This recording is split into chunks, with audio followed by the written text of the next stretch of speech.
Welcome back to season 3 of the Sober Motivation Podcast. Join me, Brad, each week as my guests and I share incredible and powerful sobriety stories. We are here to show sobriety is possible, one story at a time. Let's go. In this episode, we have Anne's heartfelt story of growing up with a father struggling with addiction, his involvement in the Cornbread Mafia, and her own battles with drinking.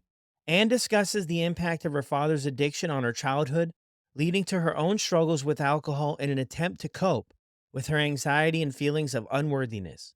She shares her moment of awakening and the decision to pursue sobriety, emphasizing the importance of community, therapy, and the power of forgiveness in healing and recovery. Anne's journey highlights the transformative potential of sobriety and how sharing and community support can help overcome the challenges of addiction. This is Anne's story on the Sober Motivation Podcast. What is going on out there, everybody? Thank you again for tuning into another episode of the podcast. Incredible story coming right up. I just want to mention a few thoughts before we jump into this episode. The weather, at least here in Canada, is starting to look a lot nicer. And I know for a lot of us that can be somewhat of a trigger or just reminiscing on how things used to be. One thing that helps me tremendously is I just constantly remind myself that I tried all the other ways to make it work. I tried to make alcohol work in my life and other things as well. And I always ended up back at the same place. So if you get a little bit squirrely and are thinking that you're going to try to make this thing work again, just reflect back onto the data that you've previously encountered in your life about how it turns out. A really tool we talk about a lot is play the tape forward. If you have that one drink, if you have that one drug, what does it look like for you the next day and the days after that? 9 times out of 10, I feel confident in saying, eventually we'll end up in the exact place we were trying to avoid. So keep stacking those sober days together. Thank you, as always, for all the incredible support, kind messages with the podcast. If you want to contribute in any way and you are in a spot to do so, please check out buymeacoffee.com/sobermotivation, where you can donate and support the show. I'll drop that link as well as all the other links about this episode down in the show notes, and I'll see you around. Welcome back to another episode of the Sober Motivation Podcast. Today we've got Anne with us. How are you? I'm good. Thanks for having me. Of course. Thank you for jumping on here and sharing your story with all of us. So what was it like for you growing up? For me, growing up, I grew up in a really small town in Kentucky, and I had a wonderful mother, wonderful grandparents who really attribute who I am today because of their influence in my life. But my dad really struggled with addiction my whole life. Just so you have a little bit of background about him, he grew up in just a really traumatic childhood. His mother passed when he was 8 years old, and he was one of five. And she died of breast cancer. And, back then they didn't have the medical advances they do now. And she passed. And his dad, I think, did the best he could with the tools he had. But, you know, he- his tool was alcohol. And so you see this like generational, like alcoholism start to play out.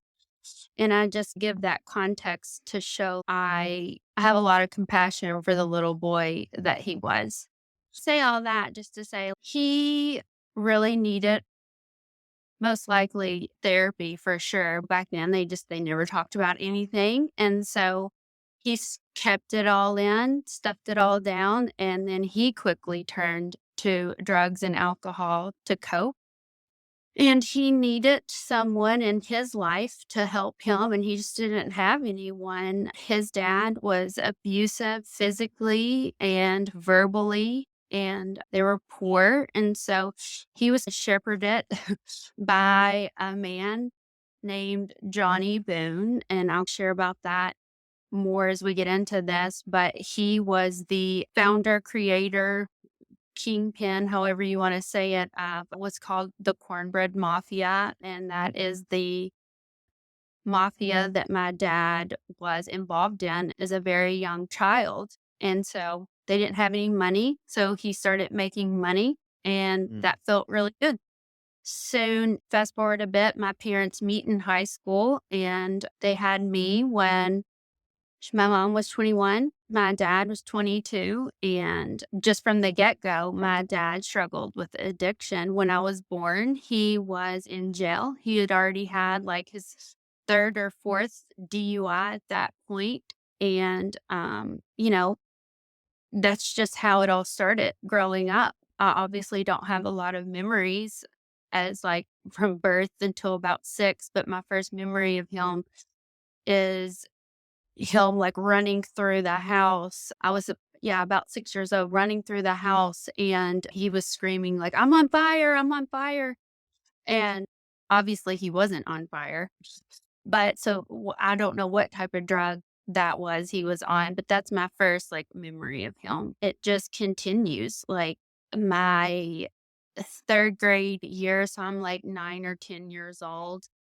That's when either his addiction really got worse at this point, or maybe I just became more aware of it, and maybe it's both, but I just really started to recognize that he was different than my friends' dads, that he was just not around a lot. When he was around, it was like a constant heaviness. It was not warm. I did not like how it felt when he was around because he was either passed out or drunk on the couch, passed out. And it just, this all just was like a compounding event. My mom did the best she could to, like, try to shelter all of this from me. You just, as a child of an addict, you just pick up on this stuff. And that's when I really started struggling with anxiety. I constantly lived in fear that, like, my mom was gonna die, and I don't know why. No one had died. I just, I'm sure maybe it had something to do with his addiction, and I was afraid maybe that my only, like, sound parent would leave. I don't know, but it just, I started really struggling with, like, fear and that something would happen to her. So, yeah, after that, I mean, there's just so many memories, like, where my dad, he tried to commit suicide, like, when I was around 10 or 11, and just, like, all these traumatic things that as a child, you're just not supposed to deal with or to see. Mm. And I just constantly wanted to protect my mom. I was constantly trying to make sure she was okay. And I mean, she always had a brave face and was like really just a strong, sound woman. But again, because of his addiction, I was just determined to never make it harder on her. I never wanted her to think I was sad or that I was upset, but on the inside, I was sad, and I just didn't have tools at that time, especially as a child, to even communicate any of this. So I just isolated a lot. I can remember, like, my dad promising me he would come see me in, like, a 4th grade speech competition, Mm. and I was so excited for him to see me do this. I wanted his, like, validation, and he didn't show up. And I was devastated. And I think that's when the lie of, "Oh, I'm not worthy. I'm not valuable enough for you to choose me over your alcohol, over your addiction." And that's just where I think that lie really took a hold on me.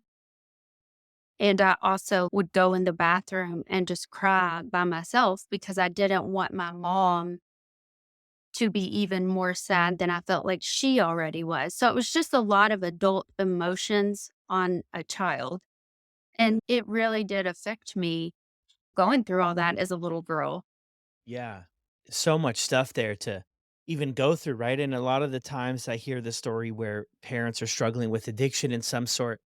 As children, you have to grow up really fast, right? You're mentioning a lot of these things, experience a lot of adult emotions. And when we're younger, too, we can feel it all, but I don't necessarily know we can articulate it. And even in your case, you don't want to put any more pressure on your mom, who's doing the best that she possibly can in this entire situation, to make it seem like now she's got something else to worry about. So you keep it all in. I mean, this whole thing of isolating too, and I can relate in a completely different way.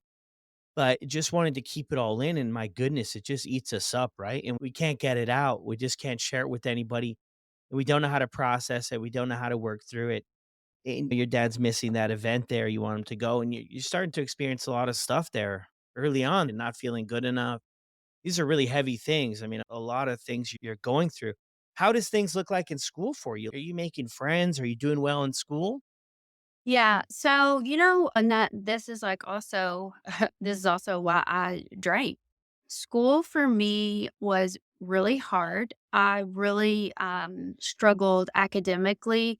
So then I believed this lie that I was dumb, that I wasn't smart enough. And teachers, I mean, like now I think about things and I'm like, oh my gosh, like they probably would get in trouble like nowadays, but they would just say things like, "Oh, you should have been a blonde. I can't believe you have brunette hair. Like, you're so ditzy." And just things that, like, in hindsight, they really it did a number on my confidence. Like, I really felt like I wasn't, smart enough or good enough, and then I probably wouldn't amount to much. And, obviously, it was a lie, but, like, one that I really internalized and believed. School from K through 2nd was just all I remember is anxiety. I just like I said, I was terrified that my mom was gonna die while I Mm. was at school.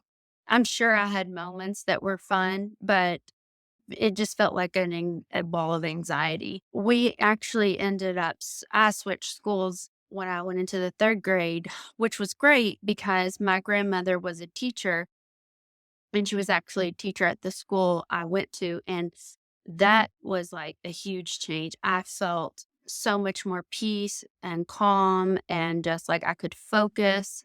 So I started to improve a lot then, and friends were fine. I don't ever remember anything really bad at all happening, except I do have a memory one time in the 4th grade asking a friend to come over and she just she said, "I wish I could, but your dad does drugs and has guns, so I can't."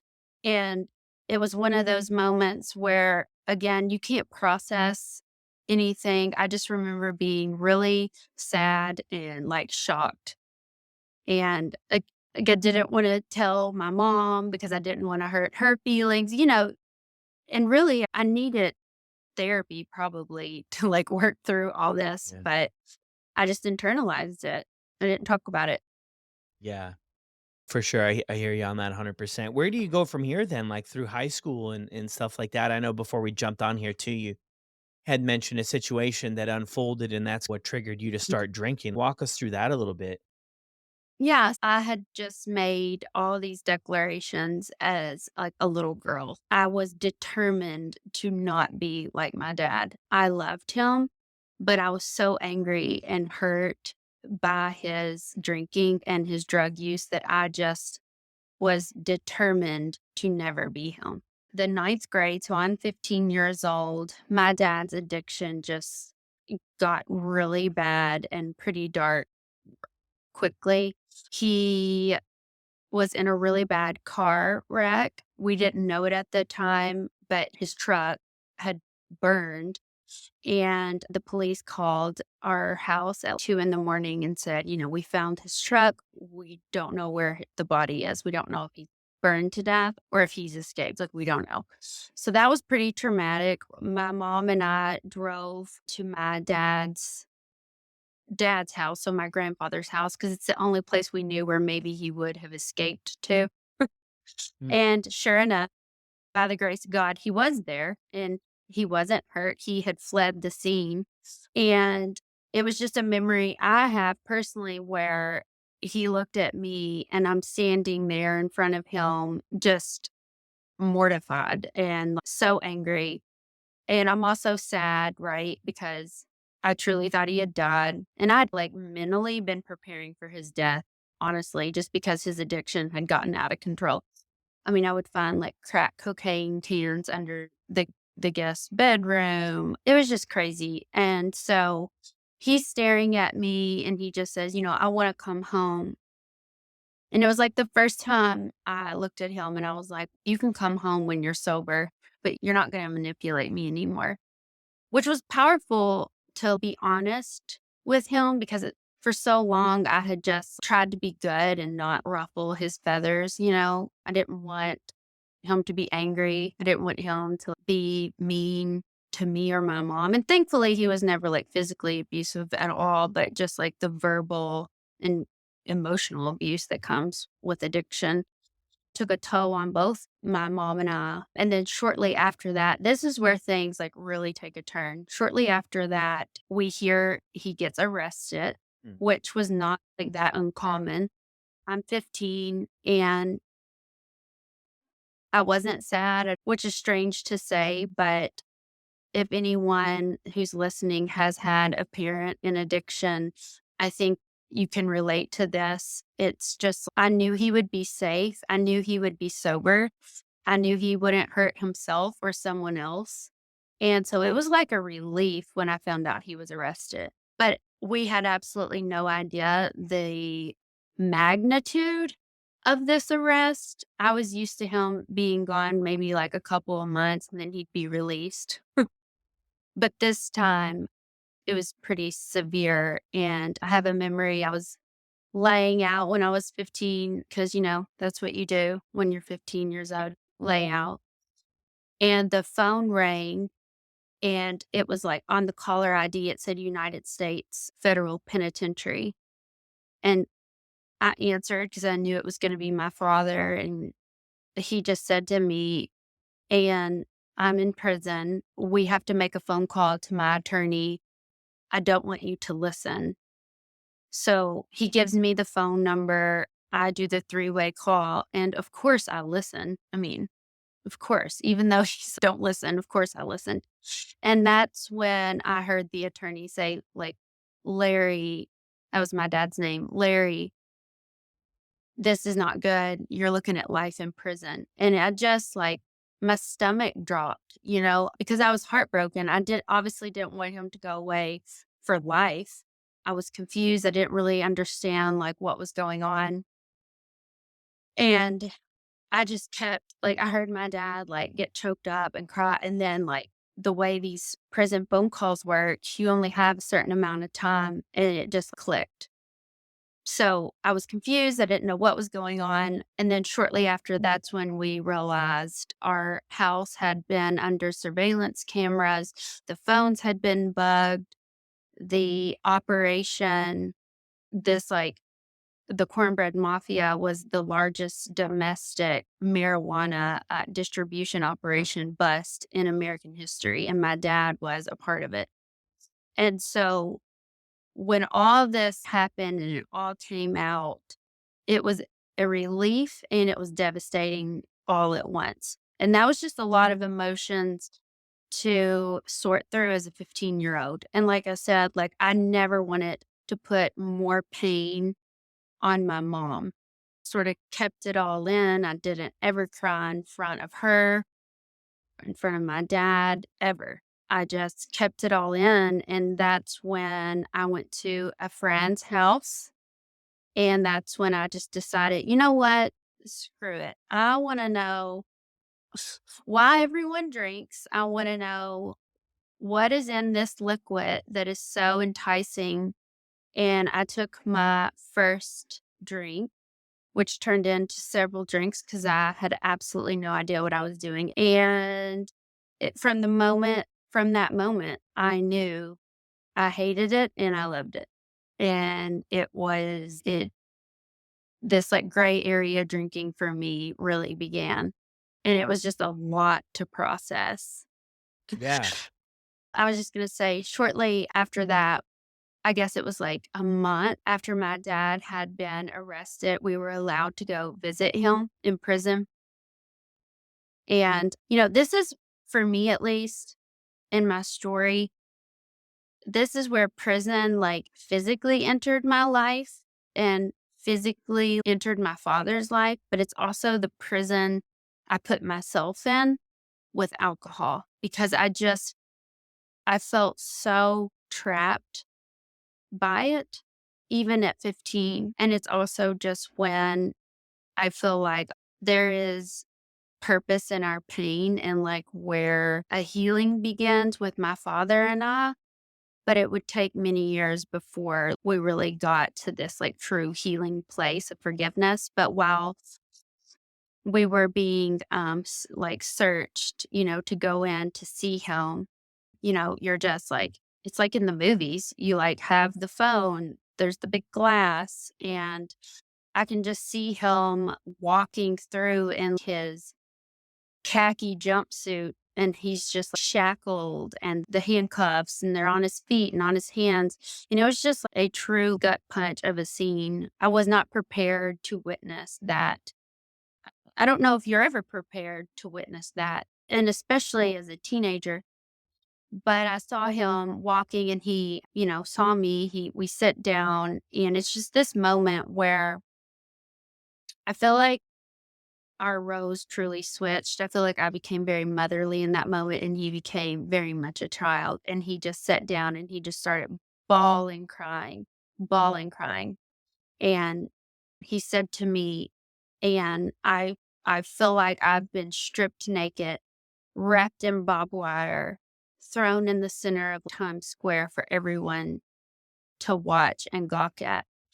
And he's just bawling, crying, and he just looked at me and he was like, "Will you please forgive me?"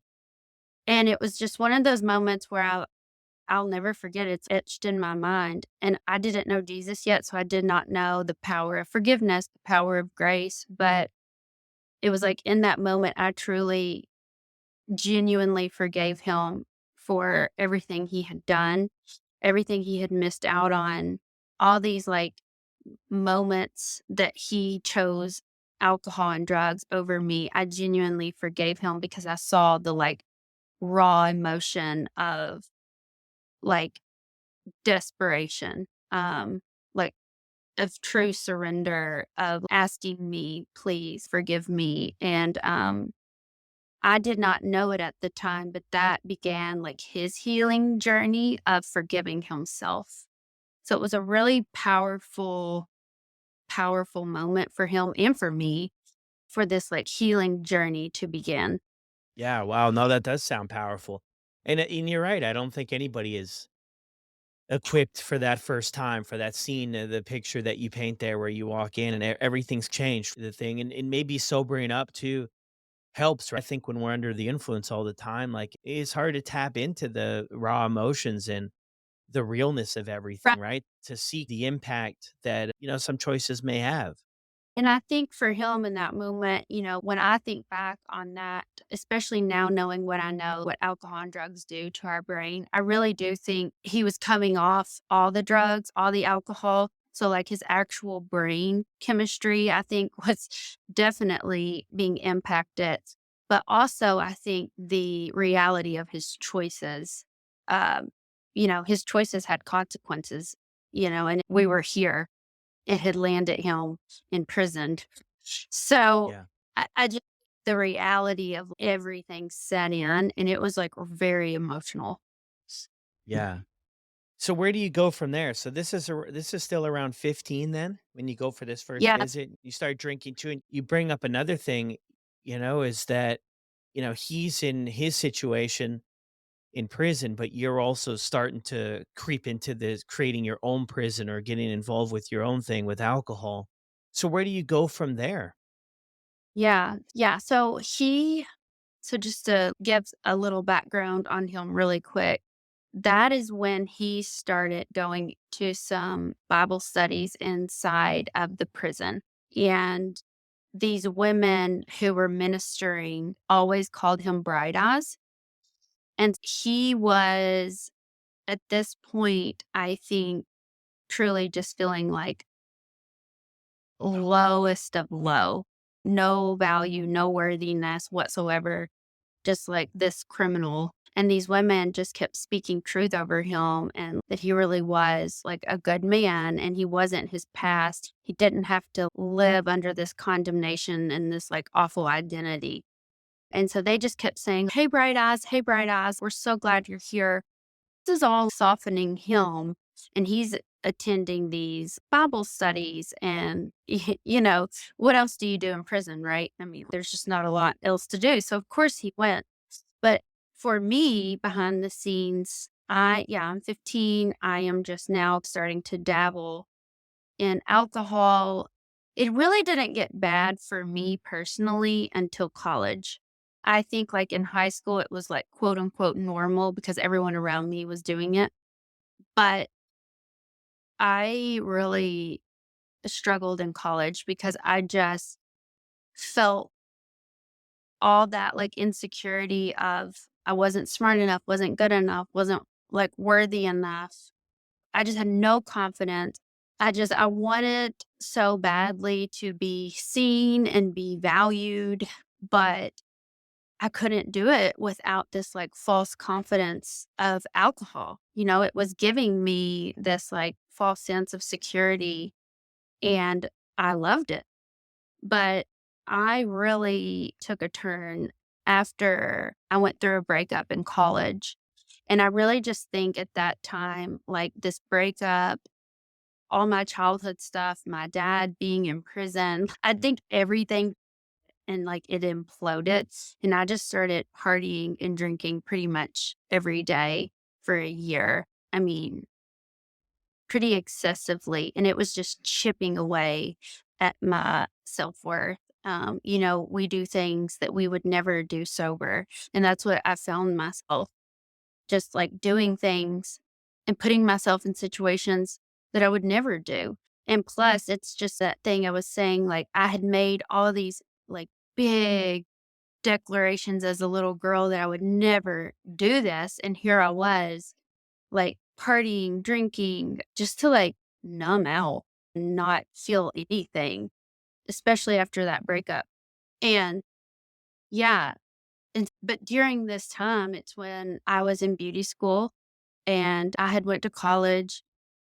And after college, I was just like, still wanted to go into the beauty industry. I was in beauty school and I was just like partying all the time, coming in drunk a lot to school. I mean, I didn't look drunk. It was like I was hungover from the night prior. But there was a girl in there named Jerica who I just to this day am so grateful for. And she was just so like put together and kind and nice. And she always just said, hey, you can always come to church with me if you want. And I just remember being like, you're crazy. I am not going to church. No, thank you. Want no part of that. And deep down, I just felt so disqualified. I felt just dirty. Like I felt like I had already messed up way too much. And so I just threw that out. Like I was like, no, I'm good. But I have this situation in college where I was out one night partying and I fell. And when I fell, I don't know how else to explain this other than it's almost like I had this outer body experience. Almost, I had this vision of my dad being passed out on the couch. And it scared me really bad because I felt like if I don't get it together, I'm going to end up just like him. And so I texted my like little Christian friend and I was just like, hey, can we meet before school tomorrow?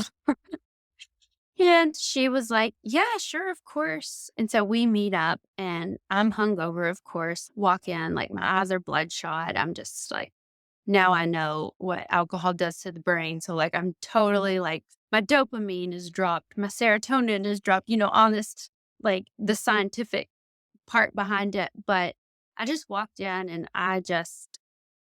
I'll call it like a surrender moment. It was the first time I said out loud to anyone, I felt like I was drinking too much, felt depressed. I felt very alone. And I told her I was just trying to fill my life with partying with this boyfriend that I had at the time and with things, materialism. I would try to make sure, I looked put together, but on the inside, I just felt like I was dying. And I was just devastated, and I knew I could not keep doing this. And so she said to me, and it sounds like you've tried everything. You've tried the partying, you've tried the boyfriend, you've tried the cute bag and like the new makeup, like I kept trying everything I could to fill my life up. But she was like, "You've never tried Jesus." And I was just like, "Yeah, no, I haven't, but I've messed up too much. There's just no way. No." And I'm like bawling, crying. I'm inside this Starbucks where she and I had met. And she's like, "Let's go to your car." And so we go out to my car, and that is where she really led me into like the salvation prayer. And I gave my life to Christ in a Starbucks parking lot. But to circle back around, like Mm. you have to remember is like where a couple of years prior, my dad had began going to these Bible studies inside prison. And, all that time he had been praying for me to have an encounter with someone that would tell me the truth about Jesus. I think he just felt like he couldn't do it because he had already messed up so much. But Yeah. he just, his salvation story, just to circle back around to it, when I forgave him, that's when he began to soften and hear the truth from these women who kept calling him bright eyes. And I mean, he was participating in these Bible studies for 6 months. And one day after a study, he went to his cell and he told me once that he heard the Lord, not audibly, but like in his spirit, say to him, "You don't have to do the time alone. You have to do the time, but you don't have to do the time alone anymore." And it's just really neat to me, like in hindsight, to see what I feel like the Lord was orchestrating behind the scenes of like all this devastation, all these ashes, but it turned into something truly beautiful because we both ended up giving our life to Christ through so much pain. And we both felt so dirty and disqualified to ever call ourselves Christian, So it was a real like full circle moment for me and him both to have that experience. Um and I'm just so grateful that it happened. Yeah, wow, that is incredible. So he's in his situation working on himself, and then you're getting this opportunity, and of all places, a Starbucks parking lot. Wow. I So, know, it's great. so do you start going to church after this then? But yeah, so yeah, I do start going to church Okay. after all this. It wasn't like everything just became easy and just Yeah. rosy because that's just not the case. But I started learning about my worth and my value, how God saw me, and not allowing my past to keep me stuck because, I really just had to keep telling myself, like, who I was yesterday is not who I have to be today. And I sort of just kept telling myself that and stepping into what I knew God had called me to do. I knew God had been saying for years, "You don't need this. You don't need this in your life." But I kept picking it up and I kept picking it up until I was 35. Yeah. So walk us through a little bit of that time then. For most people, it's progressive, right? It kind of things don't always get Yeah. better. You mentioned too earlier about gray area drinking. I mean, what does that look like in your life? Like, how did this thing move forward? Yeah. So after everything happens and I end up giving my life to Christ in this Starbucks parking lot. I mean, several things happen. I meet my now husband. I have my two daughters. My dad ends up getting diagnosed with this crazy rare heart disease. He got out of prison when he turned 48. So he ended up serving 8.5 years in prison. And 3 years after that, he gets diagnosed with amyloidosis, super rare heart condition. So many things happen in this chunk of time. And all through this time frame, I looked like a very normal drinker. It just looked so normal. I would just have drinks with my girlfriends at dinner. I would have drinks with my husband at dinner. I was not a everyday drinker. I don't know. I was just the weekend girl. I wanted to escape, have a good weekend. I wanted to have fun. I wanted to feel confident and I wanted everything to be elevated. And I felt like the only way I could do that was by having alcohol. But in my like soul, I just kept feeling like so much guilt, so much shame. I loved alcohol in the moment because it just gave me that dopamine rush. Mm. But almost immediately after the buzz would wear off, I would just be riddled with guilt and shame. And I just felt like I was on this hamster wheel that I could not get off of. And I would take these breaks to prove to myself that I wasn't like my father and I could do it. Like I could go months without drinking. And so then I would try to moderate. And so I just felt like I was in like moderation hell where I would, oh, I'll only have 2 drinks tonight. That never worked. I would always end up having 5 or 6. And then I'd be the physical hangover. I would just feel awful, just physically, so much like inflammation in my body, nauseous, and then looking at my beautiful daughters and just being like, "What am I doing?" Just so much guilt and shame. And this cycle just went on for years. And yeah, so when I turned 35, my husband and I and one of my best friends and her husband went out to dinner. Nothing crazy happened. And the next day, I woke up and I don't know how to explain it other than everything just finally clicked. I feel like I had an awakening. I feel like I had this deep internal sense of knowing that this stupid liquid was just never going to satisfy. I had given alcohol so many years of my life, knew the pain it caused.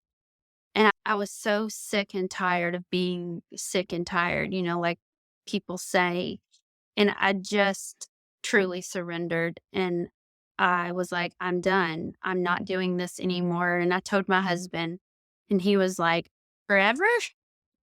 And I was like, "Yeah, I think so." And I mean, he was super supportive and, that's when I just started throwing myself into downloading podcasts, downloading as much sobriety, like sober stories that I could find that I could relate to. Loved like hearing other women share about how they didn't have these crazy rock bottoms because I do think many people can relate to what I'm about to say. I think like society makes us think we have to have these like awful, crazy rock bottoms like my dad.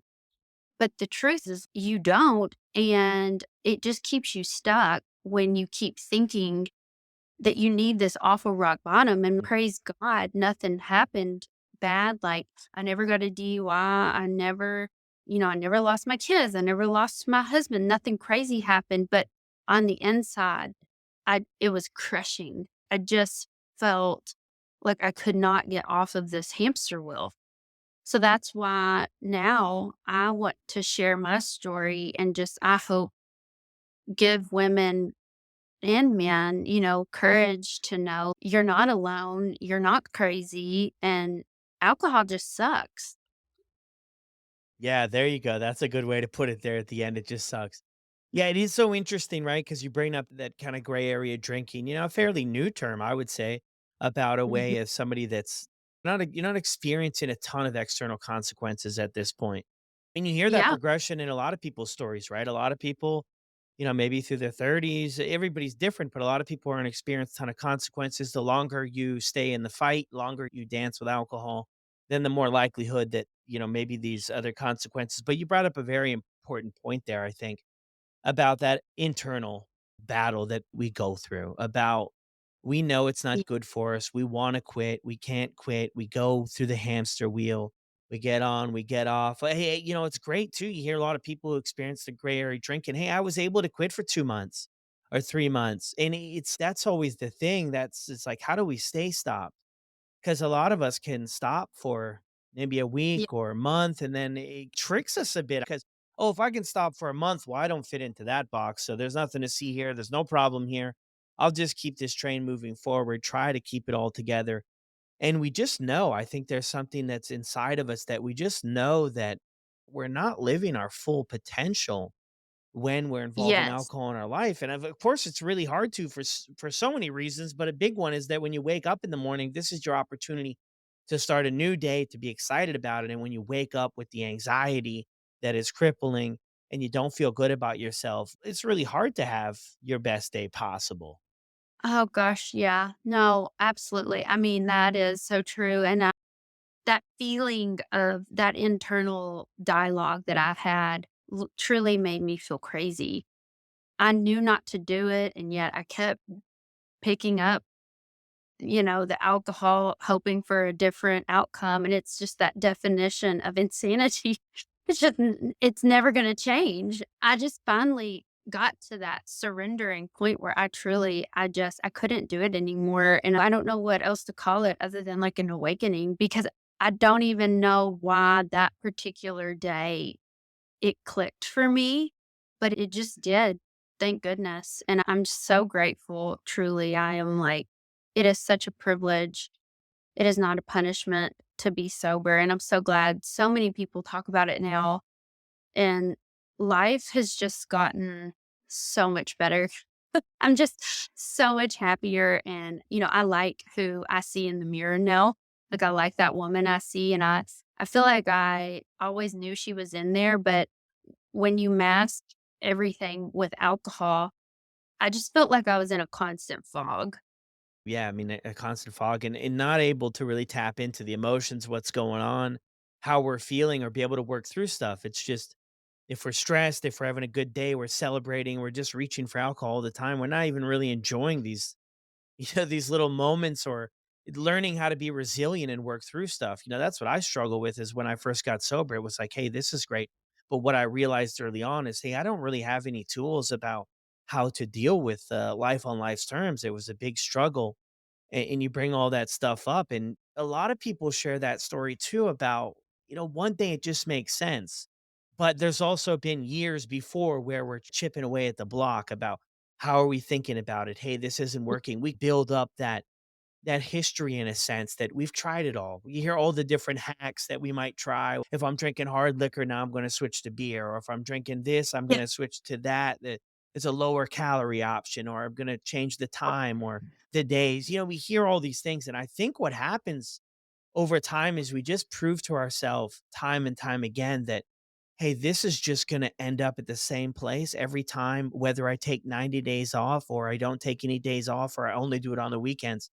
I always end up feeling the same way about it. And I think people who can, drink in this moderation place, if they say they're going to have two drinks, you know what? They might not always have two drinks, but I think nine times out of 10, they probably do.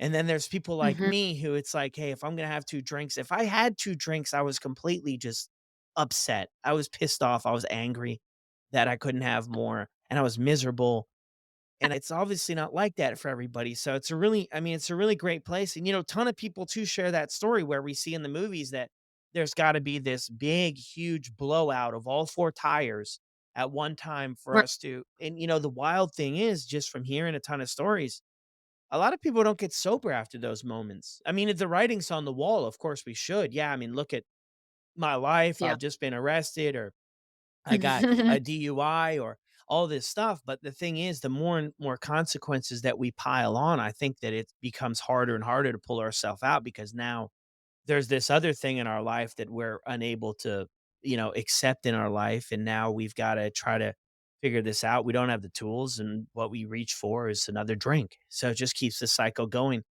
Same thing with me too. I woke up and I had a ton of consequences I experienced in addiction, but none of them motivated me to really look internally to say, hey, what's the deal? And I think you got to a place of being honest with yourself about, hey, like the next time's going to be no different than the last. Yeah. You finally have an awareness that it's truly not going to change. Yeah. And yeah, I think like for those 8 years that I was drinking, like what I call like the moderation hill, I had been like dipping my toe in learning about alcohol and like what it does to the brain and the body. Annie Grace's book, This Naked Mind.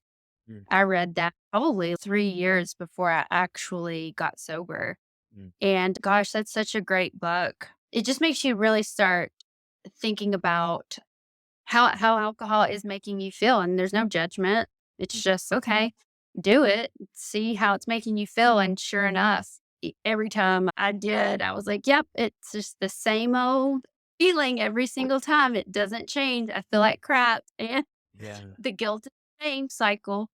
Yeah, it just continues. How were things so you mentioned your dad was out of prison there for 3 years. How was the relationship with him? How did that look? Did, you guys connect a lot there afterwards?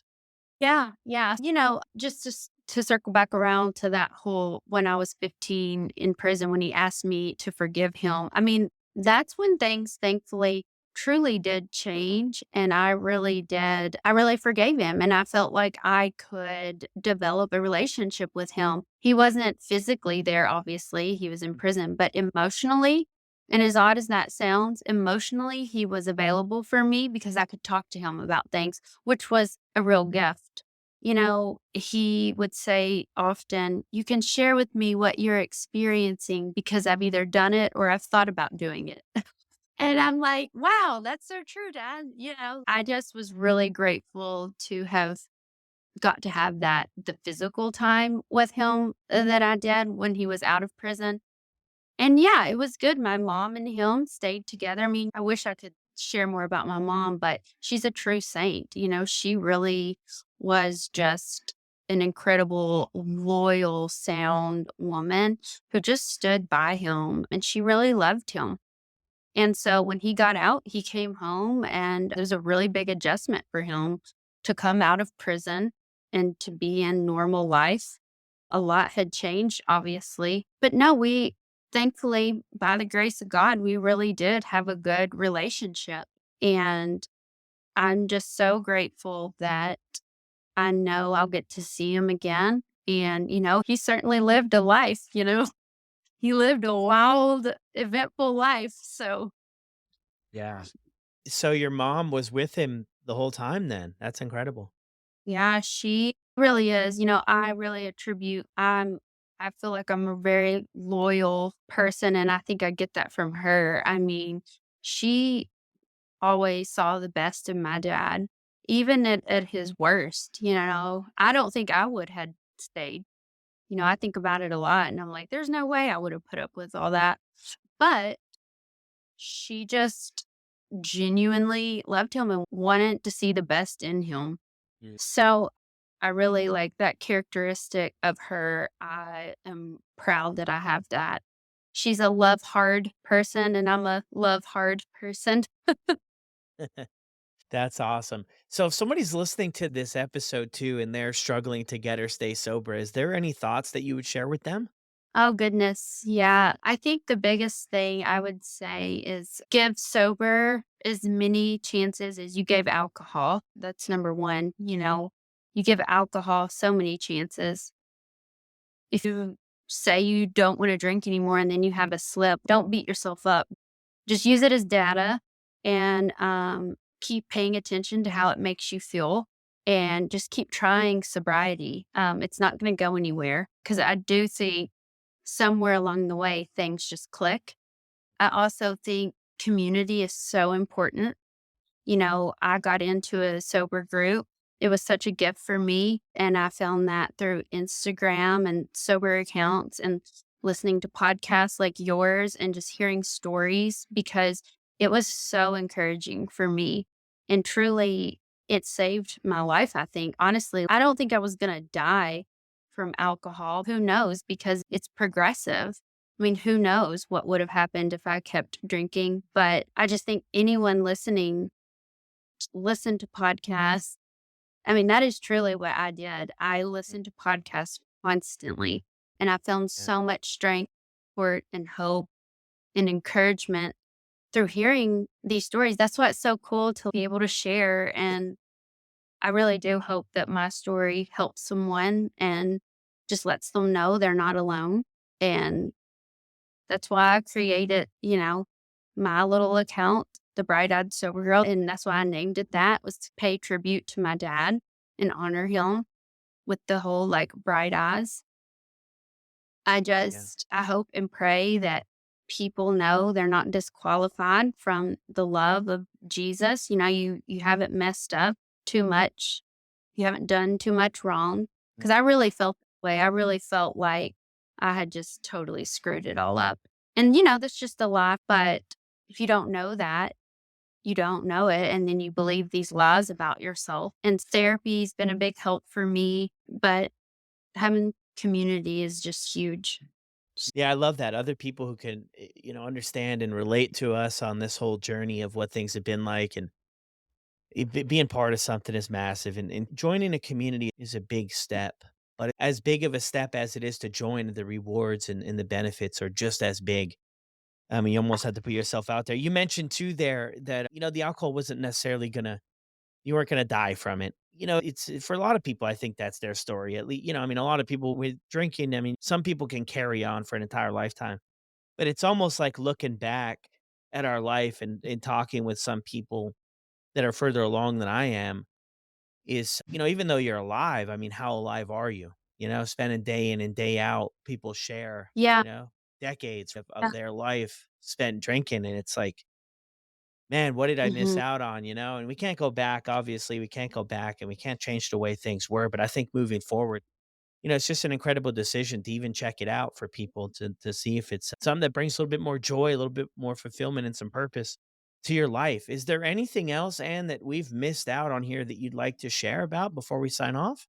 The only thing, just to echo what you're saying, alcohol did rob a lot from me. And I'm sure like people who are listening, they feel the same way. So I would just encourage them to listen to that voice, that deep, like internal voice, and just don't be mean to it. Don't judge yourself and beat yourself up. Like just be kind to yourself and just try to take little steps towards the beauty of what sobriety really can be. And you don't have to do it alone. I mean, goodness gracious, there's just so many wonderful people out there now, like sharing. And Yeah. I've just found personally, sharing is where a lot of the shame has died.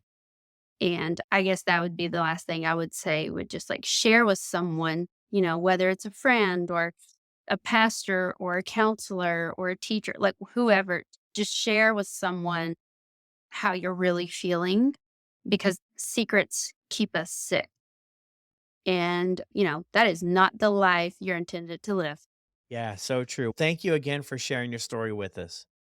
Thanks, Brad. Thanks for having me. I appreciate it.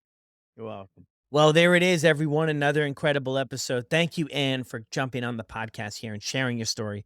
I'll drop Anne's contact information down in the show notes below so you can reach out to her on Instagram and let her know that you appreciate her sharing her story and maybe a few of the things you can relate to. Incredible story. Sobriety is possible, recovery is possible. Things do get better. A lot of people have been reaching out recently in the first 30 or 60 or 90 days and maybe not seeing a ton of progress. But the reality here is we can't undo a decade or 2 decades in 90 days. It takes a little bit of time. So stick with it because the benefits will be there. They will come. And it might not come right away, but one thing I can guarantee you is if you keep going down the drinking and drugging route, things usually just get worse. I don't know too many stories where things just magically improve. So be proud of yourself about where you're at. Celebrate your progress. That's an incredibly important one. Celebrate your progress 1 day, 2 days, 7 days, 1 year. Celebrate it all. And I'll see you on the next one.